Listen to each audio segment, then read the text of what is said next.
Hello सम्पूर्णमा नमस्ते। आज चाहिँ म डे 4 को लागि चाहिँ ब्लग रेडी गर्दै थिएँ है। आज चाहिँ हेर्नुहोस् त हाम्रो घरबाट पनि यति राम्रो हिमालहरू चाहिँ देखिरहेको थियो अनि यो चाहिँ डाँडाकालीको नि राम्रोसँगै देखिएको थियो। आज चाहिँ मौसम सफा छ नि त, पानी परिरहेको थियो अनि पानी परेर खुलेपछि त यति राम्रो देखिएको छ हिमाल अनि त्यो मन्दिरहरू है। अब खेत रोप्ने सिजन पनि आइसक्यो। यहाँ चाहिँ मेरो ड्र्यागन फ्रुट एउटा फलेको थियो।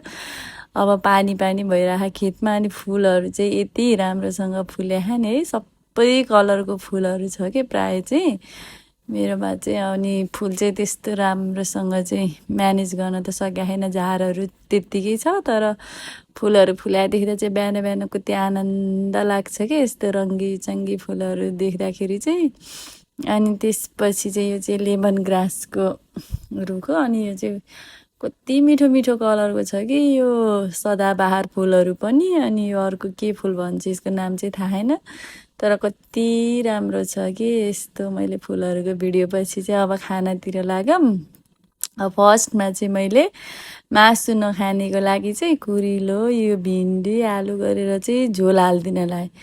यो मासु नखाने मान्छे भएपछि चाहिँ तरकारी के पकाउने हुने कि। अब मासु खानलाई त मासु भइहाल्छ, मासु नखानेलाई चाहिँ अब यस्तै हो। अनि यसो यसो गरेर चाहिँ यसलाई चाहिँ झोल हालेर, कुरिलोको त अब झोलै मिठो हुन्छ नि त, अनि त्यसरी झोल हालेर चाहिँ यो बनाइदिएँ। अनि त्यो एकजनाको लागि मात्रै हो कि यो तरकारी चाहिँ, अब त्यही भएर यति भयो नि पुगिहाल्छ। यसो उसो गरेर अनि त्यसपछि मासुको लागि मसला ससला फेरि रेडी गर्नु पऱ्यो।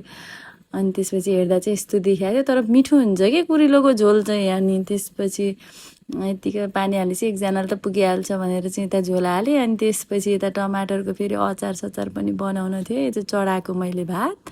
अनि त्यसपछि यता चटनी पनि चटनी भन्छ कि अचार भन्छ कि यसलाई, म चाहिँ कहिले अचार कहिले चटनी। अनि यता झोल हाल्ने मासु चाहिँ फेरि पकाइसकेको थिएँ कि। कोही चाहिँ पिरो नखाने, कोही झोल नखाने, कोही मासु नखाने, यस्तै यस्तै छ गरेर चाहिँ। अनि यो चाहिँ सिप्लिकान कुकुरलाई थाहा छ है। अनि आलु मिसाएर चाहिँ यस्तो प्लेन अचार बनायो नि यति मिठो हुने कि। यो चाहिँ आफूलाई फेरि प्रेसर लो छ है, लो भयो नि खाना चाहिँ फेरि मन लागिहाल्छ। अनि फर्सीको साग चाहिँ यस्तो मिठो भएको थियो, लत्रक लुत्रुक पाक्छ क्या। त्यो चाहिँ फेरि अझै यो सिजन पानी परेर भएर हो कि के हो। अनि यता फेरि खेतालाहरू नि हुनुहुन्थ्यो। अनि मैले कुखुराको मासु चाहिँ अब बर्ड फ्लू आहा भन्छन्, फेरि पकाउन चाहिँ अब पकाएँ। अनि त्यसपछि यसमा फेरि कति पानी निस्किने कि यो मासुमा है। अनि बल्ल बल्ल पाक्छ।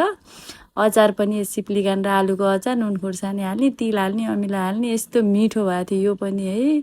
हाम्रो घर चाहिँ फेरि सबलाई प्रेसर हाई, अनि त्यो चाहिँ एकदम राम्रो औषधि पनि काम गर्छ। अनि यो मासु चाहिँ अब बिचमा भिडियो खिच्नै बिर्सिन्छु साथी हो। अब यो सुरुमा अब लाइक कमेन्ट भ्युज केही आउँदैन, त्यो नआए पनि फेरि भिडियो हाल्न चाहिँ छोड्दिनँ कि मैले फेरि।